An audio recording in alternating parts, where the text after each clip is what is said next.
Okay, what is up there, YouTube? This is J-Man Time, and today I have a video on 5 rare weapons or limited production weapons that could have helped the British Expeditionary Force in France during the year 1940 during both the battles of France and Belgium. Now, during the early part of World War II, the British Army was pretty advanced, but it was lacking in a few key areas, and I will go over those areas in this video. From 1939 until June 1941, the Germans had pretty much blitzkrieged most of the smaller European countries that were allied with the British and French forces.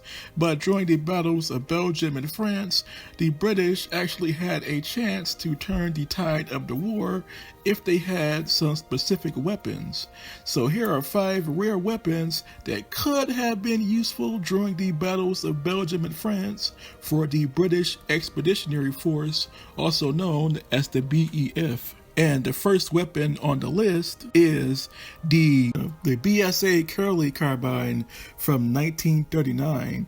Now, this was actually a rare prototype submachine gun carbine designed by the famous Colt B.A.R. of Hungarian descent.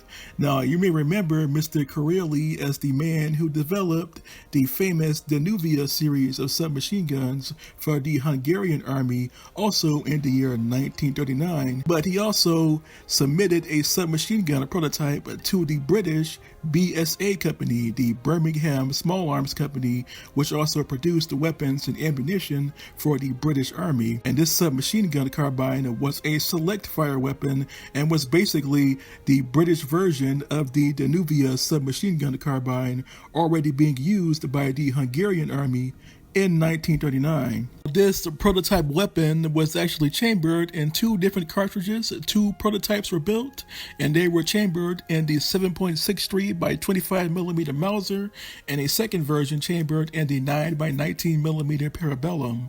And they were fed by either a 20 to 30 round box magazine and had a rate of fire of between 500 and 600 rounds per minute, just like the Hungarian Danuvia carbines. Now, these weapons, this prototype was actually submitted before World War II ever began, but it was ultimately rejected. But keep in mind, one of the weapons the British were lacking during both the battles of Belgium and France was submachine guns. The British Army had a standard rifle, the Lee Enfield, a standard light machine gun, the Bren gun, but they did not have a submachine gun until at least early 1941 in the form of the Lancaster submachine gun, which was a British copy of the German MP-28, which was just a copy of the old World War I MP-18. And later on in 1941 and early 1942, the British would develop the Sten gun, which would become the standard submachine gun in the British forces during the Second World War. But in France, the British could have had a submachine gun in 1939 and in 1940 during both the battles of France and Belgium, and even during the Norwegian campaign. And that could have been the BSA Kiraly submachine gun carbine, but unfortunately the British rejected this one-time offer from the Hungarian arms designer himself, and this project was pretty much abandoned after 1939. And the next weapon that the British could have used, or that could have been useful during the Battle of France, and that is the BSA Model 1926 and its secondary upgrade, the Model 1929, which were basically the same gun but in different calibers. Now, back in 1923, Britain had actually ordered some Thompson submachine guns, but other countries in Europe, being supplied by the British, also wanted Thompson submachine guns. So the Birmingham Small Arms Company decided to create their own version of the Tommy gun, and that was the BSA Model 1926 and another prototype known as the Model 1929. And these were limited production guns. Only 15 were ever produced, and they were chambered in a variety of European cartridges.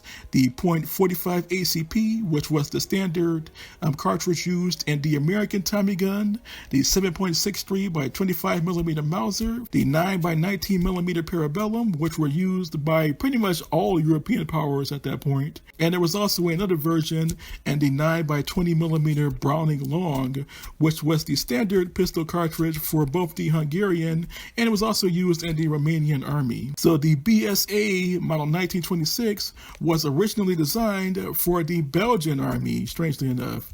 The Belgians were the ones who ordered Tommy guns from the Birmingham Small Arms Company in 1923, but the BSA model 1926 and 1929 were actually tested to be used in the British Armed Forces, but for some strange reason, the British never accepted this weapon. Now, imagine what would have happened if the British had adopted the BSA model 1926 or model 1929 in 1926 or 1929. They would have had an entire decade plus to mass produce this submachine gun to be standard issued in their forces just before World War II. I remember, just like I said earlier, one of the primary weapons that the British didn't have at the beginning of World War II was a standard issue submachine gun. The Germans had submachine guns. They had the MP40, the MP38, and they also had a variety of secondary submachine guns like the old MP18, the MP28, the Irma EMP30, the Bergmann MP34, and the MP35 submachine gun, and a bunch of limited production submachine guns as well, like the Hyman MP32 submachine gun, of which only about 1,200 were ever produced. But keep in mind, the Germans had over 1 million submachine guns at the start of World War II, whereas the British had literally none. They just had a few hundred Thompson submachine guns purchased during the interwar years. The French were also in a bad position, as France only had 3,000 submachine guns at the start of World War II. But just imagine what could have happened if the British had a standard issue submachine gun during both the battles of France and the battles of Belgium, and during the Norwegian campaign. The British Army on the ground might have stood a better chance if they had submachine guns. Remember, when we Americans arrived in Europe, we had semi-automatic rifles and a boatload of submachine guns in the form of the Thompson, the M3 grease gun, the Rising submachine gun, and a bunch of other SMGs, limited production submachine guns that were being issued to U.S. troops. And we literally overwhelmed the German army both at Normandy and also in Italy earlier in 1943. So if the British had submachine guns earlier in World War II, especially during the battles of Norway, Belgium, and France, they might have actually been able to stop the German armies, at least in those areas. Even when the Germans managed to penetrate through the Ardennes forest and the Maginot Line, the British would have stood a better chance if they had better infantry weapons and infantry support weapons. And the BSA model 1926 and model 1929 could have been a weapon that might have actually saved the British Army in France, might have, in World War II, in early World War II. The next weapon that could have been useful for the British forces in the early years of the war is the Colt B.A.R, or the Colt Browning Automatic Rifle from 1925, and also in its offshoot, the Colt Monitor R80. Now, these were two versions of the Browning Automatic Rifle that were chambered in the British .303 Enfield, and they were actually offered to the British both in 1925 and again in the 1930s. Now, after World War I, the Americans wanted to export their Browning automatic rifle to a variety of different countries, and they actually managed to succeed in selling their concept to Poland, but they wanted to also sell the Browning automatic rifle to the British forces. And in 1925, the Colt Arms Company actually produced a rare .303 caliber Enfield Browning automatic rifle that was meant to be used by the British Army, and it was actually tested against the Bren gun and a variety of other British-made rifles, and it was ultimately rejected. And this weapon was chambered for the .303 Enfield and also was fitted with a 20-round magazine, just like the Browning automatic rifle, and had a rate of fire of between 500 and 600 rounds per minute. Now, this weapon was rejected in favor of the Bren gun, which went on to be the standard British light machine gun. But keep in mind, this Colt B.A.R was actually lighter than the Bren gun. This was a shoulder-fired automatic rifle. Remember, During World War II, the Browning automatic rifle was actually one of our better weapons, I would say, especially the lighter versions. And this Colt B.A.R wasn't the only .303 caliber Browning automatic rifle derivative offered to the UK. The Colt company also offered a modification of their Colt Monitor, also known in Britain as the R80. The Colt Monitor was a lightened version of the Browning automatic rifle that was used by American law enforcement during the Prohibition era, starting in the early 1930s. The Americans also offered a .303 caliber version to the British, also in the 1930s. Only a few of those .303 caliber versions were actually purchased by the UK, but it was never adopted as a standard issued handheld automatic rifle for the British Army. But imagine what would happen if the British had adopted the Colt B.A.R or the Colt Monitor and .303 caliber as a standard issued automatic rifle, just like we had in our Browning automatic rifle, in the American Browning automatic rifle that was used during the Second World War. The B.A.R was actually a pretty effective weapon, especially the earlier versions. Keep in mind, the second version of the B.A.R that we Americans used was pretty slow and pretty heavy because of that heavy bipod, but the earlier versions of the B.A.R were much lighter, and this British version of the B.A.R was actually lighter than the American Browning automatic rifle, and it was a handheld automatic rifle.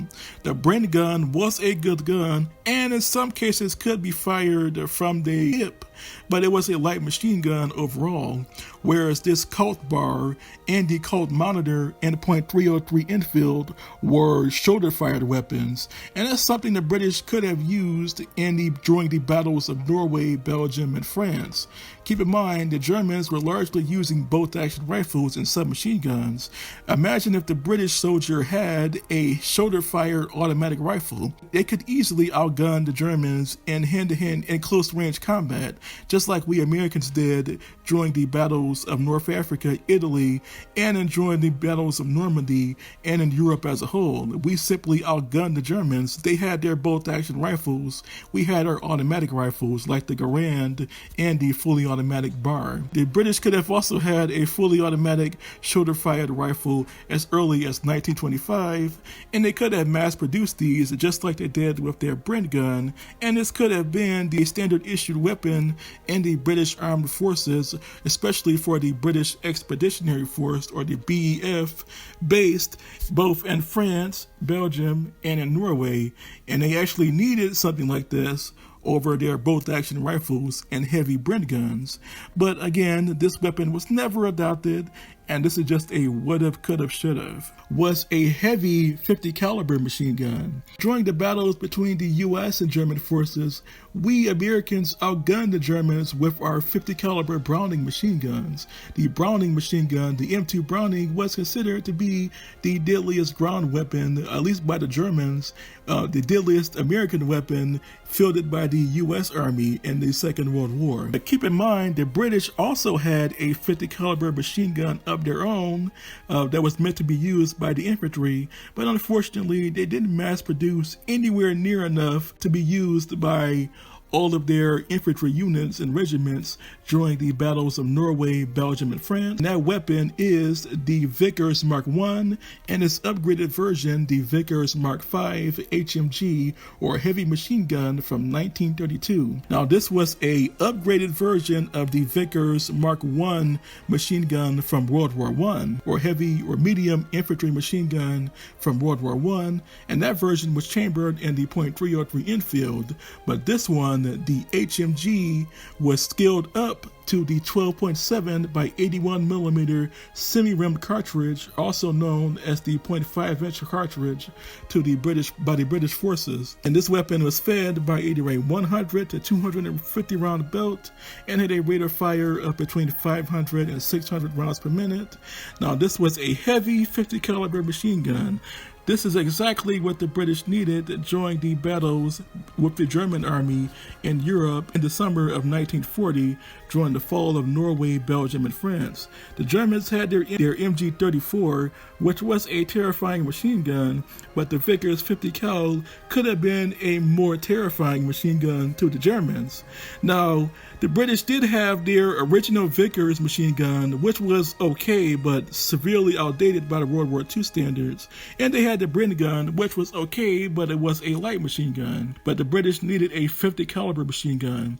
Most of the Vickers Mark I through 5 series of HMGs were used elsewhere. They were used on ships, on technicals in North Africa, and they were also used as the primary armament for some of the Vickers light tanks that were being used by the British forces. Unfortunately, the British didn't have enough of those either, and most of their light tanks were reallocated to the African front in order to deal with the Italian army during the Italian invasion of British Somaliland in Egypt between 1940 and 1941. So the British Army in Europe, the BEF, or the British Expeditionary Force, simply didn't have enough 50 caliber machine guns. Only a few hundred of these guns were used in Europe, and they were mostly fitted to armored fighting vehicles like the Vickers light tanks. But the British needed a 50 caliber machine gun, or standard issued machine gun, for their infantry, just like they had with the 30 caliber Vickers machine guns and the 30 caliber Bren light machine guns. Imagine if the British had a 50 caliber machine gun that was as common as a Bren gun or a Vickers machine guns. They could easily devastate any German regiment in 1940. Keep in mind, the Germans' most feared infantry weapons were the MG-34, the MP-40, and the 88mm flak anti-aircraft / anti-tank / anti-infantry gun. But the 50 cal could have been useful by the British land forces both in Norway and Belgium and in France, especially during the fall of France in 1940. But unfortunately, only a few hundred were ever delivered, and the rest were reallocated, or most of these guns were reallocated for naval use and for use on other fronts like North Africa and the Middle East. But imagine if this gun had been mass produced and had become the standard heavy machine gun. This gun was originally meant to replace the 30 caliber Vickers machine gun, but that never happened, and this gun was basically, it was largely phased out for the 15mm BSA machine gun, which was a British modification of a Czech heavy armor piercing machine gun. But that machine gun didn't enter mass production until 1941, and by that time France, Belgium, and Norway had already fallen. So that was a too little too late moment. But this 50 caliber machine gun could have been useful, and unfortunately it was never mass produced for the British ground army. And finally, the number one weapon that the British needed during the Battle of Belgium and France and the fall of Norway in 1940. That weapon is the Vickers 2-pounder number 1, also known as the SAP, or semi-armor piercing gun. Now, this was a dual-purpose anti-aircraft gun, but it was also designed as an anti-tank weapon, designed in the mid-1930s.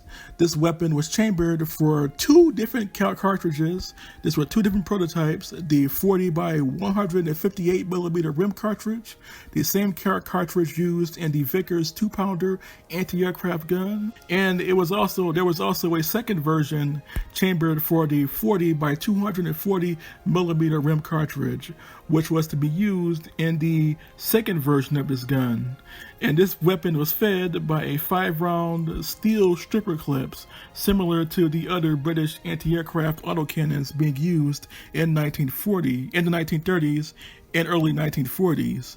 This weapon had a rate of fire of between 90 and 115 rounds per minute, with a maximum range of 4.1 kilometers or 4,500 yards. Now, the Vickers 2-pounder PR number 1 SAP was a weapon that was designed to be the British equivalent to the Swedish Bofors anti-aircraft autocannons that were also designed during the same time period. This weapon was a dual-purpose anti-aircraft weapon, but it was also tested as a potential anti-tank weapon, and its 40mm round could penetrate upwards to 60mm of armor, the second version, the 40 by 240mm rim cartridge.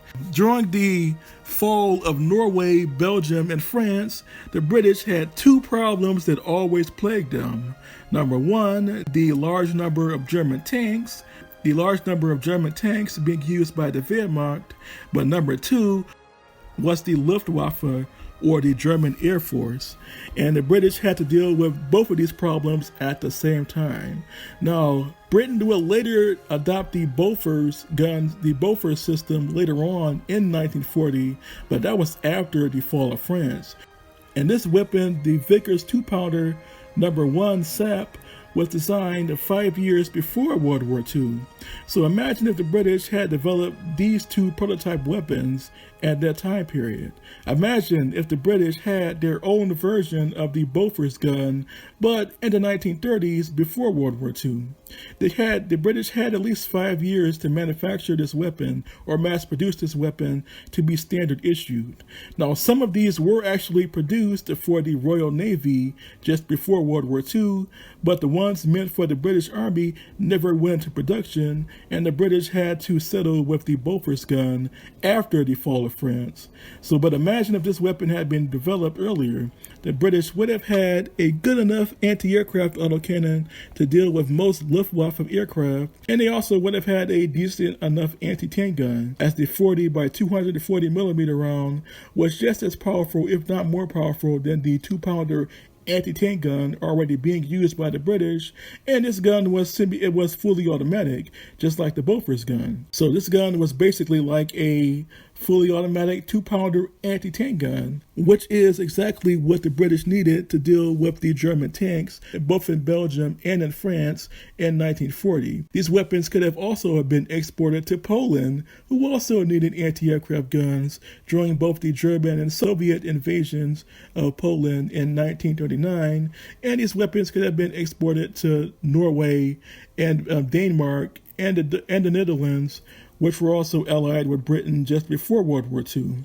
So this weapon could have been an end-all be-all solution, but ultimately this weapon was never mass-produced, and the British would end up losing both in Norway, Belgium, and France, largely due to German tanks and Luftwaffe aircraft attack. But this weapon could have been useful against those two factions of the German forces. So what do you think of these 5 weapons that could have been useful for the British Army and the British Expeditionary Force, or BEF, both in Norway, Belgium, and France? Please tell me in the comment section below, and until next time, this was J-Man Time, signing off.